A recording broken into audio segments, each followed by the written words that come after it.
Cahaya Quran lebih kentara dari semua cahaya yang ada.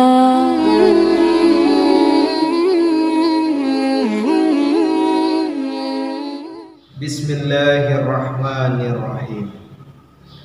Assalamualaikum warahmatullahi wabarakatuh.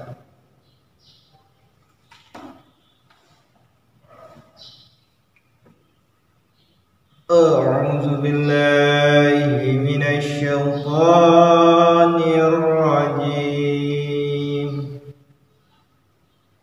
Fawaswasa lahuma syaitanu liyubdiya lahuma ma wuriya anhuma min sawatihima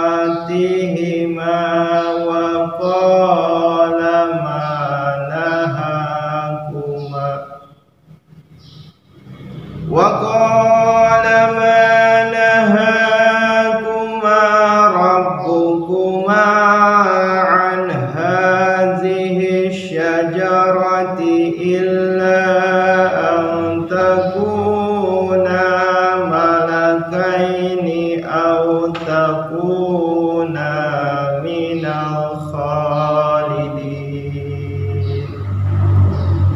Aku berlindung kepada Allah dari godaan setan yang terkutuk. Tetapi setan membisikkan pikiran jahat kepada keduanya itu supaya ia dapat menampakkan kepada keduanya aurat mereka yang tersembunyi dari keduanya itu.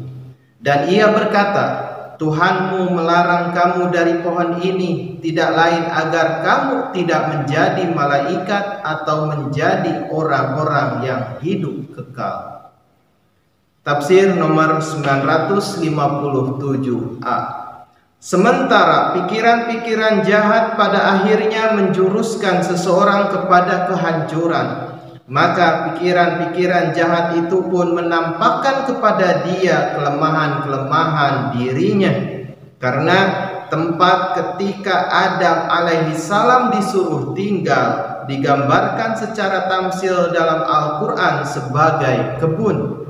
Oleh sebab itu dalam gambaran berikutnya tamsil itu dilanjutkan.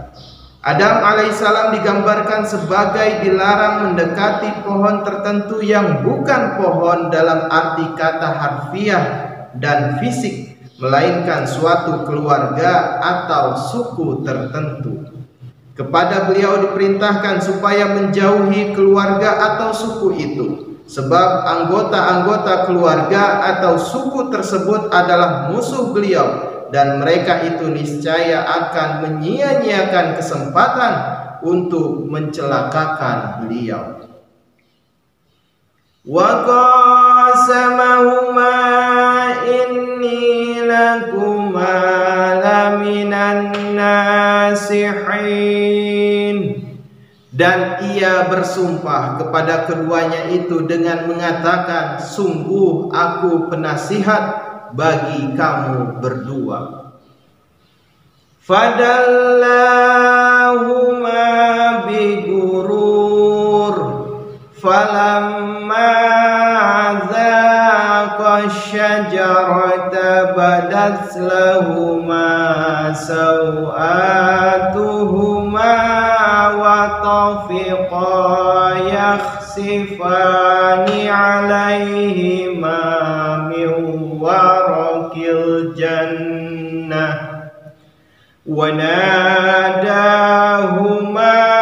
ربهما ألم أنهكما عن تلكما الشجرة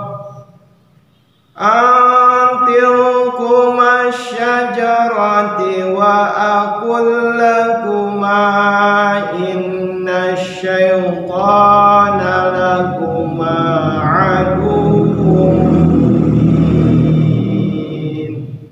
Lalu ia menjerumuskan keduanya itu dengan tipu daya Maka tatkala keduanya mencicipi buah pohon itu, nampaklah kepada keduanya aurat mereka, dan mulailah keduanya menutupi diri mereka dengan daun-daun surga. Dan Tuhan mereka menyeru keduanya dengan berfirman, bukankah aku telah melarang kamu berdua mendekati pohon itu? Dan aku telah katakan kepada kamu berdua, sesungguhnya setan itu musuh yang nyata bagi kamu berdua. Tafsir nomor 958. Kata sai'ah yang berarti tiap ucapan atau kebiasaan atau perbuatan jahat, kotor, tidak senonoh, dan menjijikan yang orang biasanya ingin menyembunyikan. Aurat, ketelanjangan. Di sini dipergunakan dalam artian aurat atau kelemahan, sebab tidak ada aurat manusia yang tersembunyi daripadanya. Beberapa kelemahan Adam alaihissalam sungguh tersembunyi darinya, dan ia baru menyadari hal itu ketika musuh-musuh membujuk ia agar keluar dari kedudukannya yang aman. Tiap-tiap orang mempunyai beberapa kelemahan tertentu yang bahkan tersembunyi dari dirinya sendiri, tetapi menjadi terbuka pada saat genting dan tegang atau bila ia digoda dan dicoba. Jadi ketika Adam alaihissalam tergoda dan terperdaya oleh setan, barulah ia menjadi sadar akan beberapa kelemahan fitrinya. Al-Quran tidak mengatakan bahwa kelemahan Adam alaihissalam dan istrinya diketahui orang lain, melainkan mereka sendiri menjadi sadar akan kelemahan-kelemahan mereka itu. Tafsir nomor 959. Warok berarti bagian terbaik lagi segar dari sesuatu, kaum muda dalam masyarakat, menunjukkan bahwa tatkala setan berhasil menimbulkan perpecahan dalam masyarakat, Adam alaihissalam dan beberapa anggota jemaat ia yang lemah telah keluar dari lingkungan itu. Maka ia menghimpun aurat, daun-daun dari taman itu, yakni pemuda-pemuda dalam jemaat itu, dan mulai mempersatukan serta menertibkan kembali kaumnya dengan pertolongan mereka. Pada umumnya, pemudalah yang disebabkan kebanyakan mereka bebas dari prarasa-prarasa dan prasangka-prasangka, mengikuti dan menolong nabi-nabi Allah. Keterangan surah ke-10 ayat 84. Makhluk yang dikemukakan oleh Al-Quran telah menolak sujud kepada Adam alaihissalam disebut iblis, sedang makhluk yang menggodanya disebut syaitan.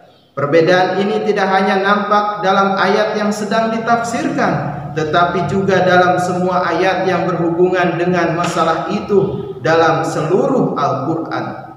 Ini menunjukkan bahwa sejauh hal yang menyangkut kisah ini, syaitan dan iblis adalah dua pribadi yang berlainan.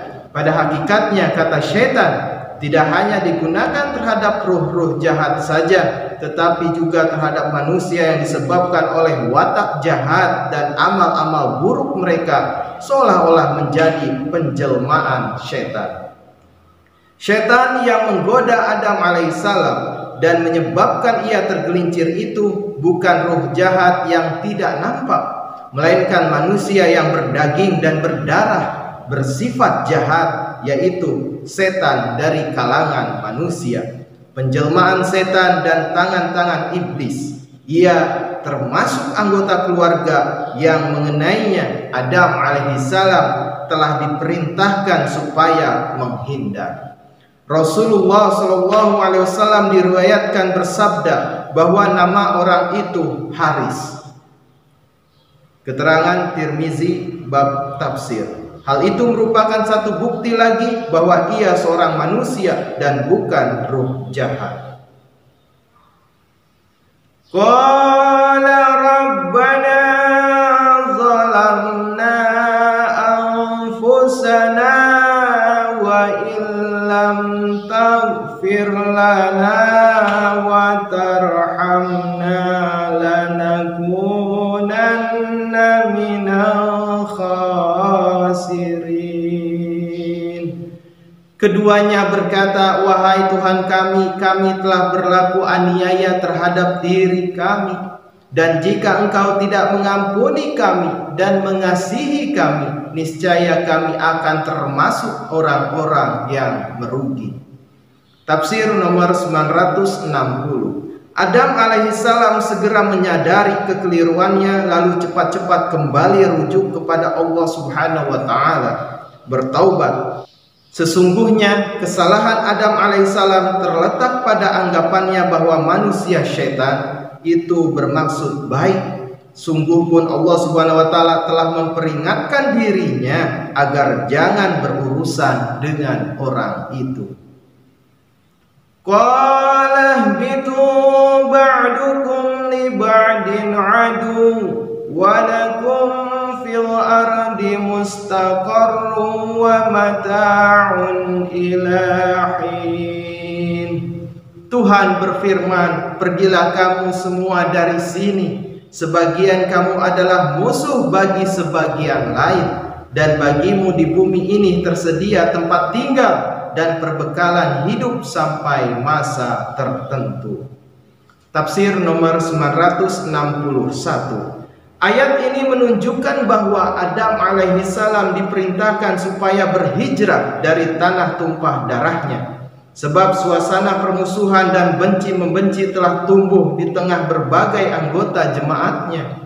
Hal itu merupakan bukti lebih lanjut tentang kenyataan bahwa kebun yang daripadanya Adam alaihissalam keluar itu bukanlah surga.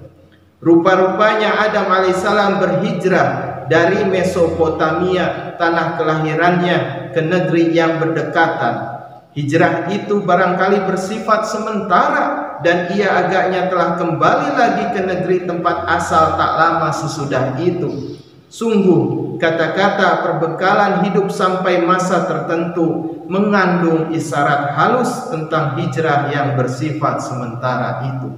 Adam alaihissalam diperingatkan dalam ayat ini agar berhati-hati di masa depan, sebab adalah di tanah air sendirilah ia harus tinggal untuk selama-lamanya. Qala fiha tahyawna wa fiha tamutuna wa minha tukhrajun.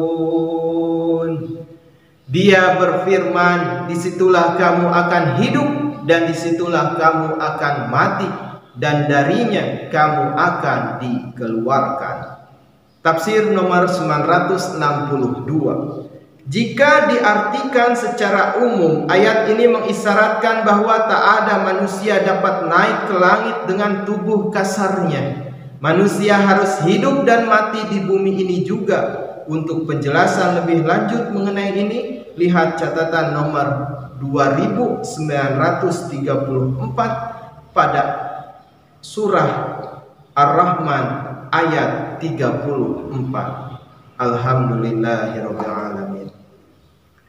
Jazakumullah ahsanal jaza. Wassalamualaikum warahmatullahi wabarakatuh. Cahaya Quran lebih kentara dari semua cahaya yang ada.